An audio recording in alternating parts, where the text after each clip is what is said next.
बताते हैं। शिक्षा मंत्री का बड़ा ऐलान देखने को मिला है। अब सभी स्कूलों में यूनिफॉर्म एक जैसी, टाई यहां पर नहीं होगी यूनिफॉर्म का हिस्सा। तो बड़ी खबर आपको बता रहे हैं, एक जैसी यूनिफॉर्म होगी लेकिन टाई यूनिफॉर्म का हिस्सा नहीं होगी। स्कूल स्टाफ को आईडी कार्ड मिलेगा। 1 अप्रैल से ये नया सत्र जो है शुरू होगा। राष्ट्रगान से कार्यालयों की शुरुआत होगी। राष्ट्रगीत के बाद बंद होंगे कार्यालय। तो राष्ट्रगान में शामिल कर्मचारियों की हाजिरी लगेगी। कोटा में शिक्षा मंत्री मदन दिलावर ने कई अहम घोषणाएं की है। उन्होंने बताया है कि अब राजस्थान के सभी निजी और सरकारी स्कूलों में एक जैसी यूनिफॉर्म होगी जिसमें टाई शामिल नहीं रहेगी। स्कूल स्टाफ को पहचान पत्र यानी आईडी कार्ड दिए जाएंगे। नया स्कूल सत्र 1 अप्रैल से शुरू होगा। इसके साथ ही उन्होंने बताया कि अब स्कूल शिक्षा, संस्कृत शिक्षा और पंचायती राज विभाग के सभी कार्यालयों की शुरुआत राष्ट्रगान से होगी। मदन दिलावर हमारे साथ शिक्षा मंत्री फोन लाइन पर जुड़ गए हैं।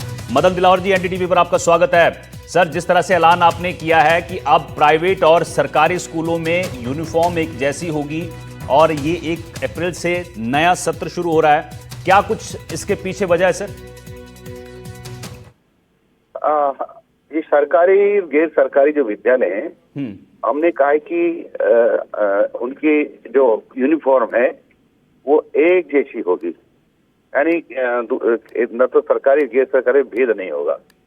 ये हमने जो शैक्षिक सत्र प्रारंभ होने वाला है तब से प्रारंभ होगा जी। और एक और साथ ही कर्मचारियों की हाजिरी लगेगी। राष्ट्रगीत के बाद कार्यालय बंद होंगे। राष्ट्रगान में जो शामिल होंगे उनकी हाजिरी लगाई जाएगी। कल को कोई विवाद तो नहीं खड़ा होगा सर?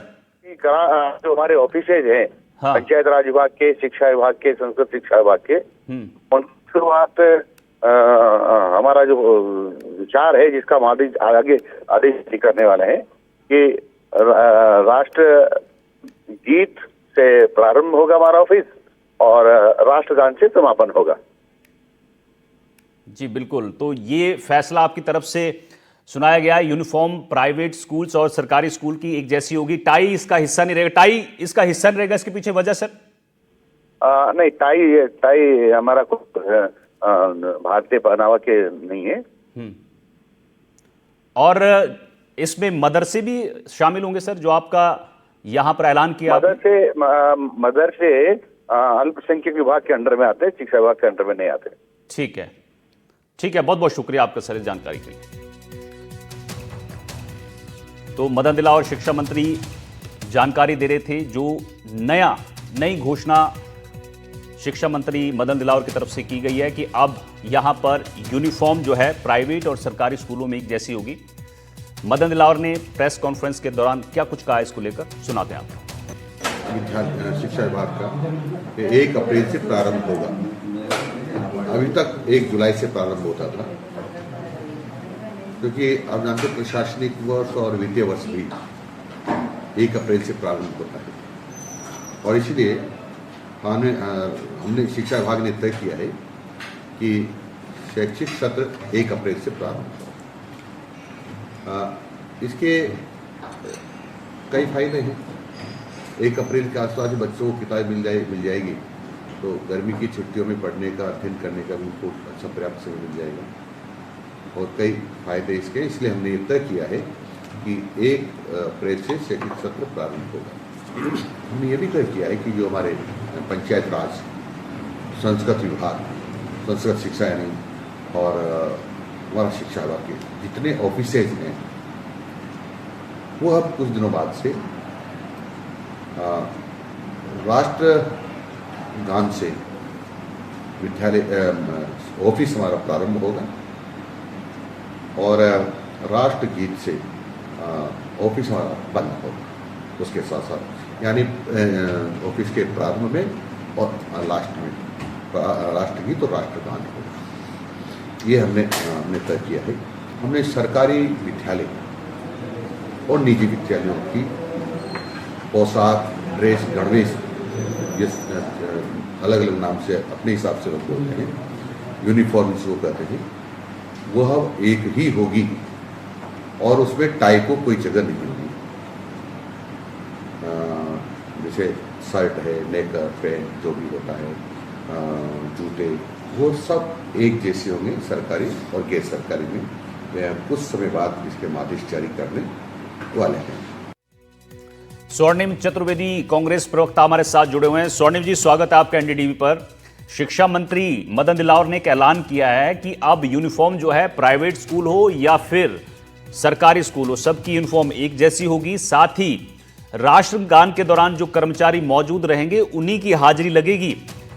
ये नई घोषणा, नया ऐलान किया गया है और ये 1 अप्रैल से ये लागू हो जाएगा राजस्थान में। क्या कहना चाहेंगे इस घोषणा पर, इस ऐलान पर? देखिए, बार बार हम सिर्फ घोषणाएं और ऐलान तो सुनते आए हैं, है ना। कभी मोबाइल लाएंगे, नहीं लाएंगे, कभी मोबाइल चेक करेंगे कर्मचारियों का, कभी और कोई बात होती है। लेकिन एक जवाब उनको ये देना चाहिए, जब यूनिफॉर्म की बात करते हैं तो जो हमारे 9वीं से लेके 12वीं तक के जनरल और ओबीसी के बच्चे, जिन 12 लाख जिनके अब यूनिफॉर्म में सब्सिडी नहीं मिलेगी, उसका जवाब क्यों नहीं देते? जो 9वीं तक के बच्चे 15 लाख आपने जिनके आपने वंचित कर दिया, क्यों कर दिया, इसका जवाब क्यों नहीं देते? जब जिम्मेदारी ली थी स्कूल गिरने से बच्चों की मौत की, तो स्कूल ठीक कब होंगे, इसका जवाब क्यों नहीं देते? ये भी उनको बताना चाहिए कि नामांकन जो लगातार सरकारी विद्यालयों में गिर रहा है, उसको रोकने के लिए क्या चलिए, किया? ये सवाल तो आप उठा रहे हैं स्वर्णिम जी, लेकिन इस फैसले से आप सहमत हैं?